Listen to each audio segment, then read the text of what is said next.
And we are live. Welcome, All welcome. right. All points, East Coast and West. This is Ed Bailey, Nick Hudecker, Cribble TV. We are here to talk about how we spent the month of June. So, Nick, how are you Yes, doing? not the parts that we spent when we were sick, but the parts we spent in various events. It's the price we paid for the events. Yeah, yeah. It was good getting back on the road though. It was It great was getting back awesome. on the road, seeing people. The energy was definitely there. You Yep. were at RSA. Well, there were like 25,000 people at RSA. It was great, and it was great to see the city of San Francisco alive. I was it was a great trip. The weather was amazing. I really enjoyed seeing all the security experts, the people. I mean, it really enjoyed it. Great trip. Yeah. Where were And it was you? a super spreader event, but this happens. So you Yep. were you were in San Francisco for RSA. I Yep. was in DC for the Gartner Security and Risk event. Much smaller event, obviously. I think it was like Mhm. 2,600 people. There were about 260 or so vendors exhibiting. Um, but once again, good energy. It's not a vendor heavy event. It's a lot of, analysts talking and giving their Right. presentations. And so it's a different vibe when they don't have anything to sell. They're just Right. like, Totally. offering new insights. Excuse me. But it was a good event. Like, and it was great. Cribble's remote first, so getting to see a lot of your teammates you don't see very Right. often. It was a lot of fun, and it was especially cool being on the show floor because a lot of folks would come up to the booth we were at, and they would be like, somebody told me I got to talk to you guys. Right. They said you can solve the problem that I've got, and that happened every single day, almost every hour. So it was cool to kind of have that, organic interaction with folks that just need help. Yeah, I mean, RSA was impressive, and this is something. I mean, maybe we know what we're doing, but I was really impressed how many people came by, knew who we were, knew what we did, and they talked about how they want more. And then also we had plenty of, from an educational standpoint. I mean, a lot of companies are in the same boat. They need to handle more data, they need to handle more complex data, and they need to manage their cost. And so it was just Yeah. very, the message was resonating widely, and I so much enjoyed talking to people, just seeing what they're doing, seeing what they're trying to do. So it was great. I really appreciated the energy. Now the funny part was the show floor was enormous. I could not believe how many vendors were there. And the funny thing There's is, like apparently no 450 one. vendors at RSA, right? It was unreal, and apparently no one trusts anyone because the general message was zero trust. So, I mean, just taking that to mean that either marketing needs better words or everyone wants the same thing, or no one. Marketing needs better words. Marketing needs Yeah, better words. That's zero trust is like the buzzword when it comes to security. or XDR. So Um, everyone's XDR now. well, give it time because I know Gartner's flogging this new term of CDR for cloud detection and response, and I don't know how that's different from anything else, but you know, every time an analyst invents a new term, he gets his wings or a halo or something. I don't know what it is. No, I But think it's dropping the other way. It's not going to heaven, it's going somewhere else. it's how it works, man. It's how it works. How the Yep. industry moves forward. Oh, yeah, totally. But it was great, though. I mean, I got to see the Tree of Life. I mean, there was one booth that literally the Tree of Life from Avatar was right there. I was like, "Wow." Who did that? I was sitting on one. It was amazing. Oh wow. This giant kind of purple tree. And it's funny because like the Sentinel One booth at the Gartner event was really Mhm. small, very Oh, reserved. And the bigger booths were for the bigger companies, right? The Microsofts of the world, the IBMs of the world. But it was definitely a cool experience. It was also fun talking to a lot of our partners and companies yep. who want to partner with us because they need to get data delivered to their platform. One really interesting conversation I had was with a company. I'm not going to mention them, Mhm. but they're like, "Yeah, we're using your free product to get data into our platform for a POC that we're doing with another company." So like we ended up kind of in this deal and didn't even know that we were in this Right. deal because they're using our free cloud product, which I thought was fascinating, right? Yeah. I think Go to that that's a big cribble.cloud and reason. use a Yeah. free terabyte of data. Right. And I think having that large capability is so important. Engineers hate it's like I got a tool that mean I could put 500 megs of data through it a day. That's just not very useful. But being able to go to a terabyte, that gives you a sense of how well it works. And you get that, you get a free POV, and it's they're doing their data, it's their results, they're going to trust it. And so that's why I think that Yeah, it's a smart way to grow your community, to grow your base of support, and it's just a great way to do it. And I think that's a perfect way of, we got into a deal that we didn't even know about. Yeah. And every time I go to another website now and I see the request a demo button, I get angry. I'm like, look, there's a Right. better way to do that. Exactly. And you know what? Like, so we've got our sandbox environment and stuff, and that's not easy. Like, that is another product that we just basically Exactly. don't sell. That's full time development work, but the benefits really outweigh the It cost. really does. Uh, I can't tell you how many times like a vendor said, "Yeah, yeah, we have this, so you can use our free Flash demo and use and it will simulate using the tool." Like, no, it's not the same thing. Where no, the no. sandbox we're offering is the same thing. It's the tool. It literally is the tool.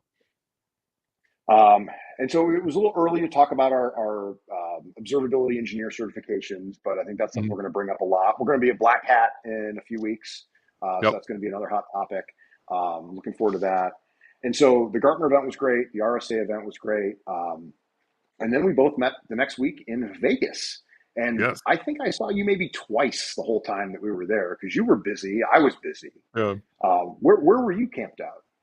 So I was at CribbleCon, and then also I was fortunate enough to be able to go to Splunk conference, and also we had about, I think I had 14, 15 individual meetings with prospects and customers, and it was just the winds of change are coming. I think that was the most consistent message from all the customers. They want diversity, they want control, they want to be able to use Splunk and Snowflake. They want to break that paradigm that for years it's been there. Is that okay? We're going to put all of our data into one tool, whether it's Splunk, Curator, or Elastic. They're just not interested in doing that anymore. They want to be able to use the best set of tools they want to use, and they don't give a rat's ass about compatibility or vendor lock-in or anything. They want control. And Yep. I think 14 out of 15. I had one customer who was like, "We're fine."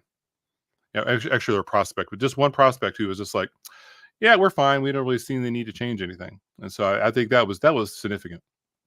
What about you? Where were Yeah, you? that So I was hanging out at Snowflake Summit, Hmm. and I spent the first part of the week at CribbleCon, and thanks, Padraig. I saw your comment there on LinkedIn. Come on out to Vegas again for Black Hat. We're going to do a CribbleCon out there, and so for anybody who's listening didn't know or doesn't know what CribbleCon is, we did a very informal event at Top Golf. I will say this: our prospects and customers cannot golf. That was You can that was drink though. tragic. Yeah, They, they they could have drink. They could drink. the drinking is down pat. But Golf. Alan Browning from our partner in South Africa at Vance Consulting, he was giving ad hoc golf lessons, and the improvements were immediate. So Alan gets a definite credit for that. There you True go. goat. He was really helping people out. I will say certain members of our executive team also cannot swing a golf club to save their lives, but I'm not gonna name names because I like working here. Yep. Um, but it was a lot of fun. So and the response was incredible. I think we guessed about 200 people, 300 showed up. We almost had to turn people away because we had so many people. Yeah, It we had was a a lot of line. fun. Yeah, there was a Yeah, we line had a to lot. get in I because of the almost didn't. I fire showed code. up late. I almost didn't Right. get in. Mhm. Yeah, So we're going to be doing another one of those. We're going to keep this trend going of doing Cribble Cons. Not a lot of content. Like, we're not going to beat you over the head with it. It's more of a community event, and for you to get to know us better, and for us to get to know you better, and just have some fun. So that's going to keep going. We really like the results so far. And if you have ideas about what you'd like to see or places you'd like us to do one of these events, join the community. Cribble.io/community. Let us know what you think. Always happy to take the input. Yeah, hit us up on social media, also in the live stream. We definitely want to hear. I mean, we had all sorts of plans about whiteboarding and demos, and we just, yeah, we're just going to talk to each other. And I think Yeah, we're gonna have. I think we had one formal piece where Clint gave a 15-minute talk and dropped a couple of f bombs, and that was really about it. And so I mean, I thought it was ideal. fairly standard Clinton presentation, right? It's not a real presentation from him if there's not a few f bombs in there.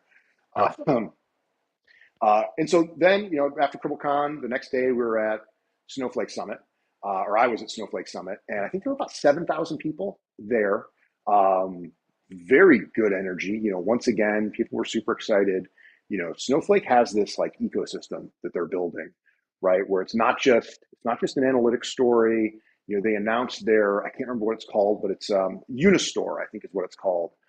So now they're doing analytics use cases as well as transactional. And if you're not you're kind of familiar with what the difference is, OLTP databases, even though that term is not in vogue anymore, are more operational use cases, right? So like, order entry systems or plane ticketing or anything like that.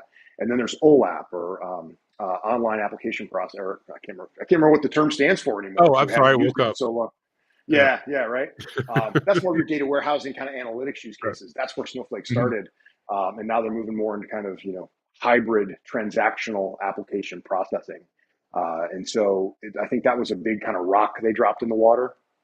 But there's a lot of companies out there that are building their products, Yes. next generation SIMs on top of Snowflake. And so having that, and companies like Observe building out APM solutions on top of Snowflake. Yeah, I think there's a lot Panthers of excitement. solution. Yep. Panthers, I think Hunters is another one that's building on top of Snowflake. Correct me if I'm wrong. Mhm. They were both there on the show floor, so I had some great conversations with them. But there's a lot of interest in, what else can I use this popular platform, the data cloud, for other than just analytics workloads for business users and things like that. I got to give a presentation there, which was also fun. Talked about how we're using Snowflake for our own product analytics use cases, and that was pretty well received. Had a lot of questions after that, and then that led to more booth traffic. So it was a really fun event. Nice. I think what Snowflake's doing is really impressive because they're giving that core platform, core functionality, but also giving you the flexibility to build apps. And it's impressive what they're doing. I like what they're doing in the security space. I think they have a lot to offer in the analytics, almost the UEBA space. I mean, it's impressive. Yeah, yeah. And we announced Search, our own story, in May, and seeing kind of what was happening at Snowflake. If you think about what search should be, right? Because searching at the edge, at the stream, and at rest, in 2 to 3 years, there's a real possibility that people are building the next SIM on top of Cribble Search or Right. other Cribble services. Because if you have access to all of that data in a very fluent, consistent way, that could be a big story going forward. Maybe we have our own app store and things like that in the near future. But as you kind of project out, there's a lot of great opportunity there for all of this data, which is not it's not slowing down. No, not at all. It's storage. I mean, store it, gather it, and search it. I mean, it's remarkable how hard all three parts of that, all three parts of it is. And the thing is, Yeah, from a value standpoint, the searching is where you get the value, but you got to solve the other two things first in order to get search value. So it is something else. And just when we have a sign up to be search partners.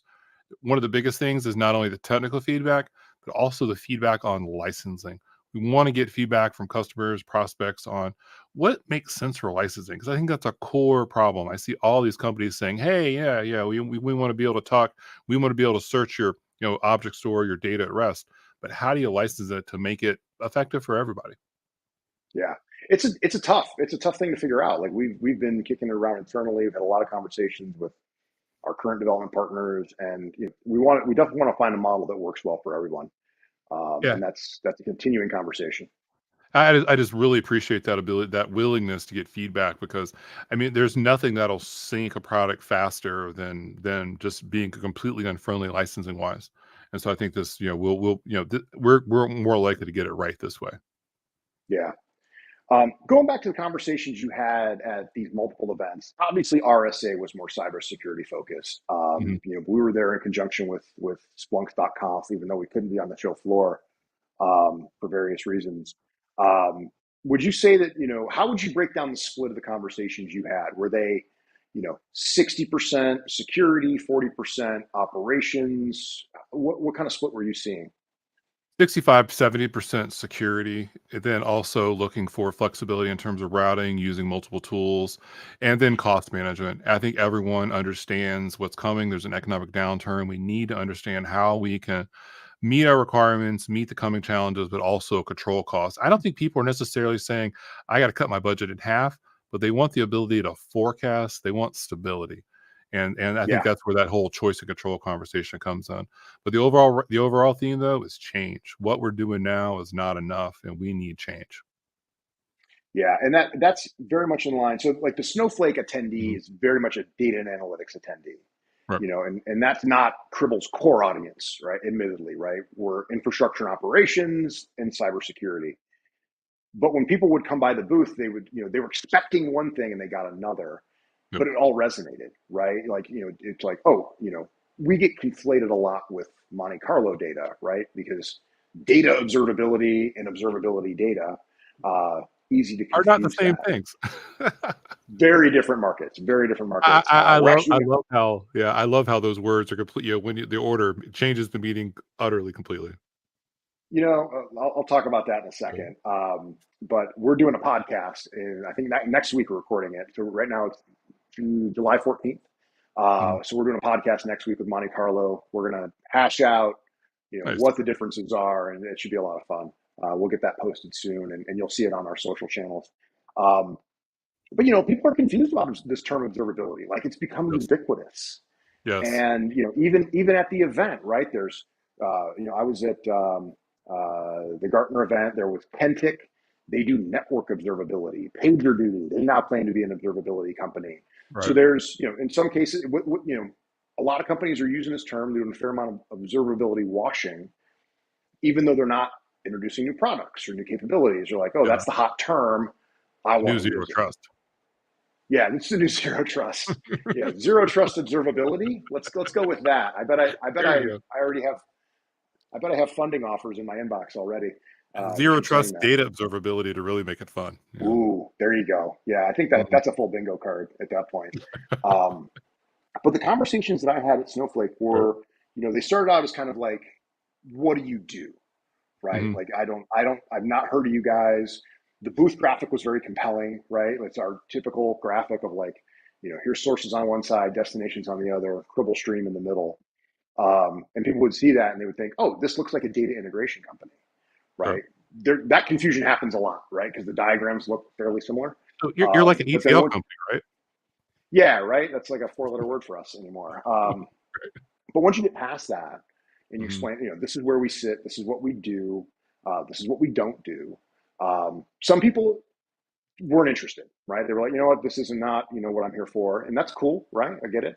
Um, but a lot of people were really interested in this like idea of like, I didn't realize this problem was solved or could be solved.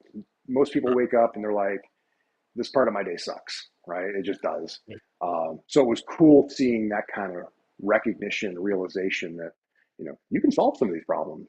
And so that message got out during the Snowflake event. We had a lot of fun happy hours as well. So, talking with partners and other prospects. But it's definitely still very bullish on the Cribble opportunity. Yeah, it was, and that was something I had a lot of conversations with because people were looking to put normal operations application log data into something like Snowflake, which is relatively unheard of. As you mentioned, the typical Snowflake person is going to be analytics, they're going to be typical business analytics. So it's a whole different set of data that they're really not paying a whole lot of attention to. And Yeah. that's that choice to control that Stream gives, is that ability that to say, okay, there's 50 attributes in an application event. I want five. With Stream, I can say, here, take these five, repackage them, put them into Snowpipe, and put it right into Snowflake. And that way you're getting yet more value out of the same data. I think that unlocking data across the enterprise is really important, and it's very underrated because there's so much data. You just have to kind of think through your requirements and how can you how can you get more value.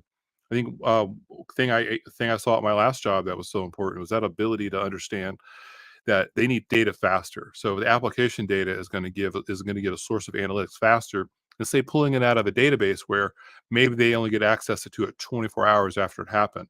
Having that real time view can be hugely powerful, and Stream Yeah. makes it so much easier to achieve.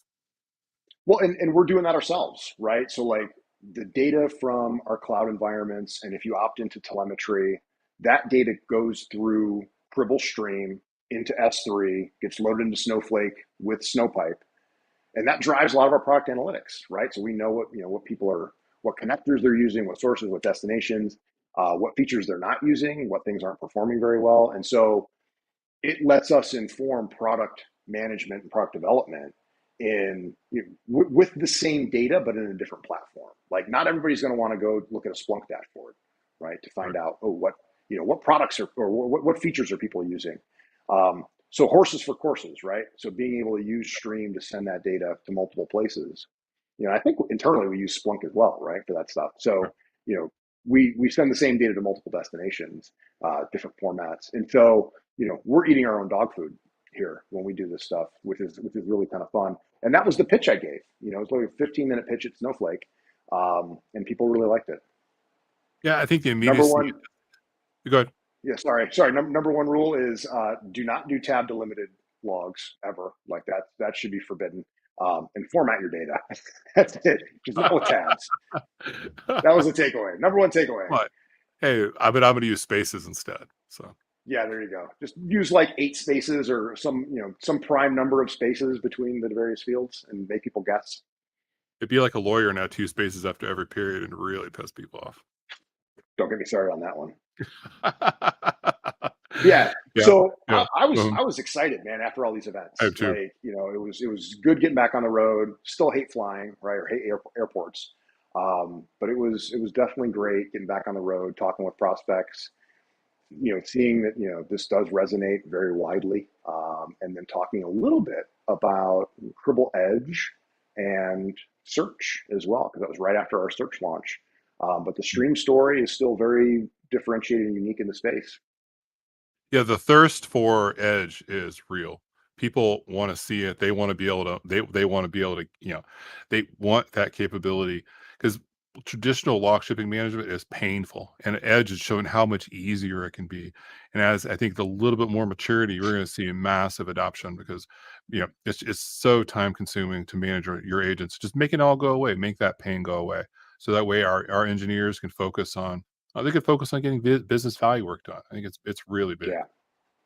See, Pork has Yeah. It was. let's see, yet another buzzword here. Okay, Yeah. Patrick commenting there on you go. LinkedIn again. Yeah. Yeah, there you go, Pork. Yeah, Pork, yeah, we're gonna put your title under there as Chief Observability Officer. There we go. There we go. Congratulations. You just got a promotion. There you go. Um, and so we've got some events coming up in the future, right? We've got Black Hat, right, in Vegas. Very Also, excited. We got a new team CribbleCon. member. Yeah, we got And we're ready CribbleCon to at do Black Hat too. CribbleCons. What are we doing at CribbleCon? Because I actually don't know. Do you I'm know? more of the same. Yeah, it's basically more of the same. We're just gonna have it at a different venue. It'll be over in Mandalay Bay. And so I think it's gonna be a good time. A lot of the same Okay. people are gonna be there. Clint will be there. He's gonna give a 15-minute. And also, if we got some feedback, we're pretty much the same sort of format. 15 minutes of Clint being Clint. And we don't want to have a lot of structure. We don't want to bore people. More about community. And so, but if someone wants to do demos, I mean, we can do that. We just need feedback about what people want. Yeah. We'll have some space carved out to do demos and talk through any issues you might be having with the product or features you want to see. That should be good. It's gonna be at Mandalay Bay, and yeah, looking forward to that. And then we go right into Black Hat, be on the show floor. I think are you doing a presentation at Black Hat? I did a video for the on demand, so I did. It was a fun video. One of the thing is play on words, but how to start a riot of how do you achieve change? I mean, one of the things I see their champions all the time is they know what's wrong, they know what to do, but translating that knowing what to do into a business proposal can be incredibly challenging. So we want to Yeah, start talking about that, and we're going to have a whole series of webinars. We'll have another live stream because we want to be able to help our champions and our champions to use the right business language to get attention because just you got to put it in the words of the person who has the money, and sometimes they may not quite understand the terms. Observability may not mean a whole lot to them, so let's put it in turn the business terms that are going to appeal to them and help you get your project supported.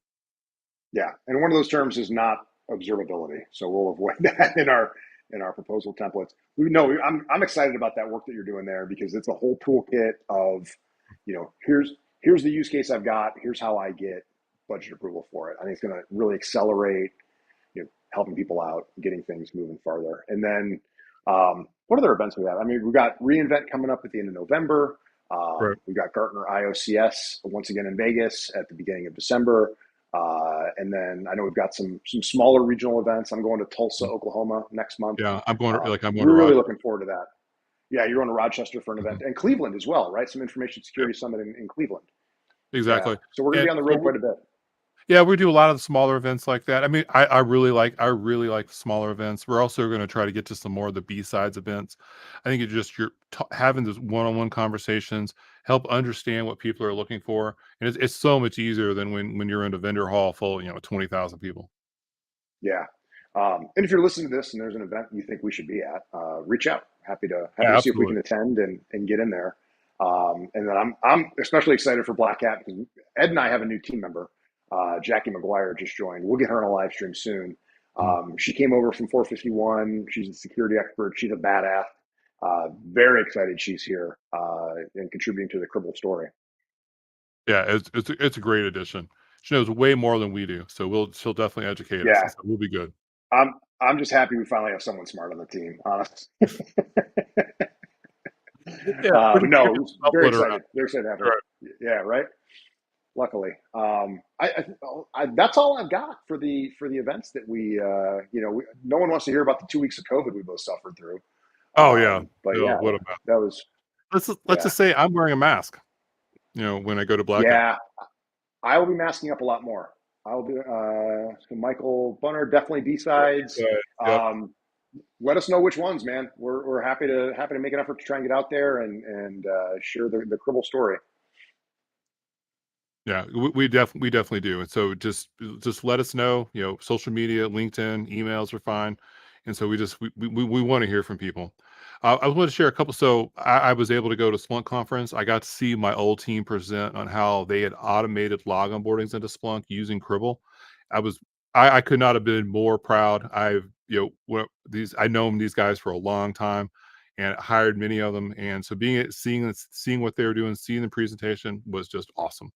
And it's just so great to see, put together something and had an enormous amount of feedback. It was great to see. There were so many questions. They had to stop the questions because they had to go to the next talk. I've just never seen that before. And That's so awesome. it was And we're gonna get them on right on next week's live stream. that's right. That's right. Steve Colpin from TransUnion is going to be on the live stream next week. He's gonna be able to give his full presentation and demo. Steve wasn't able to be at SplunkConf. He was on a cruise and got really sick, and Okay, so he had one of his teammates give it. But Steve is the primary person on the project, so he's going to be able to give great insight. He has a video ready to go, so it's going to be a lot of fun. great. And then once that live stream airs, we're gonna have it up on YouTube so you can watch it on demand. Probably reach out to Steve as well, or reach out to us in the community. So really excited about seeing that again. And Podrick has commented, black mask for Black Hat. No, it's going to be a goat mask. We have to keep the branding going for the Cribble goat. Yeah, I bought black in '95, so, yep. If I could find, like, a full helmet, I would consider it. Big goat head. Yeah, Yeah, my because wife you're like banished six. me to the basement. Because you're like 6'3", 6'4", or something, right? You'd be the biggest goat out there. Yeah, yeah, I need an above average size helmet to work well. Yeah, definitely, definitely. But no, so it was like I said, great to get back on the road. Love the energy. People were super excited to hear what we had to say. And then once again, like the number of people who just came up to us and were like, somebody told me about you guys, and I need to talk to you. Other folks they would fly by the booth like, hey, scan my badge. I don't want any swag. I really need somebody to reach out and talk to me. So it was just like it's super fun when that happens, Mhm. and it's so uncommon. Like that doesn't happen at every company. So I know we're gushing a little bit, or I'm gushing a little bit, Oh, yeah, but it's yeah. just fun. Just fun to get Yeah, back on the road. just being able to talk to people and being people ready to talk, and that's the thing, as we're addressing such there's everyone with any kind of substantial logging has these set of problems. And so that's what I was sharing. 14 out of 15 customers are like, I need change. I need to have independence from my main logging vendor. I need to, lower my cost. I need to be able to switch. I need to decouple my log ingestion from my data analysis. Super common. Everyone wants to change, wants to be able to Yeah, change. yeah, looking for more flexibility. Well, this has been a great recap. The first time we've been able to do one of these, I think, in like 5 weeks because we've been Yeah, traveling. We've been sick. we didn't cough through it. Yeah, yeah. Oh, luckily. And listen, like I said, if there's an event you'd like to see us at, reach out. Happy to have that conversation. Join the community, cribble.io/community. And I'll say this as well, we're always hiring. So cribble.io/jobs. Maybe you want to join the herd. We're having a lot of fun over here, and obviously, it's a very well received product and company. So Ed's going to put some links up, and I think that's it. I think we can wrap in about 30 minutes. That's pretty good. Yeah, I'm glad to be back on the air. I'm really excited for next week, and it's awesome. We're gonna have a good time. Yeah, definitely, definitely. All right, until next time. Thank you very much, Ed. Take it easy, Nick. Thank you everyone for your questions and comments. Bye bye. Yeah, great. Thank you. Bye.